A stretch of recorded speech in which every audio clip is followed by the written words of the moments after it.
I say that it might be waiting for inspiration. Have you ever done that? You've had this project or these ideas that you long to create, and you wait until you get the inspiration, until you feel inspired. And that's totally normal to do that, because that's kind of the way it is in the movies. I always think of the movie Jerry Maguire, if you've ever seen that. At the beginning of the movie, the main character just wakes up in the middle of the night and he's swept with inspiration. He runs to the computer and starts typing feverishly and stays up all night and creates this manifesto.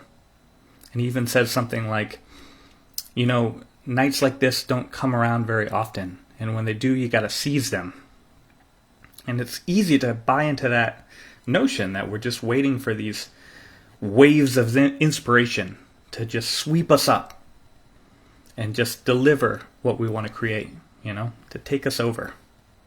And that might happen sometimes. That may have happened to you. I know I can think of maybe once or twice in my life where a song has just come to me, and it's been great. It's great when that happens, if that ever. But if you only create when that happens, you're probably not going to create very much. Successful people who are entrepreneurs, who are artists, who are writers, who are creative people, they create even when they're not feeling inspired. And if you think about it, not doing it that way, it's kind of like only going to the gym when you feel strong and fit. You're not going to build up a lot of new strength if you're doing it that way. It's the same with being creative. It's a muscle that you build.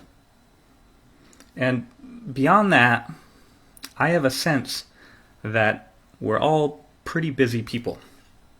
I mean, I know I am. I know a lot of you out there are busy people. And so you may only have 1 hour, 2 hours, even if you have 3 hours in the week that you have to set aside for your creative practice.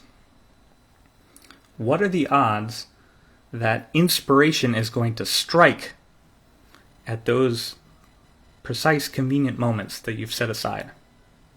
Not very likely. So how much are you going to create if that's the prerequisite, being inspired, feeling the inspiration to write? So I want to leave you with one concept to consider, and that's consistent creative action feeds your inspiration, and not the other way around. So I'll say that one more time. Consistent creative action, writing that next sentence, doing that next illustration, that next outline, consistently, will feed your inspiration, and not the other way around.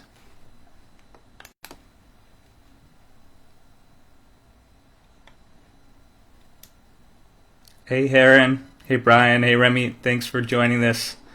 This is Greg Reinauer. It's so great to see you all. Thank you for listening.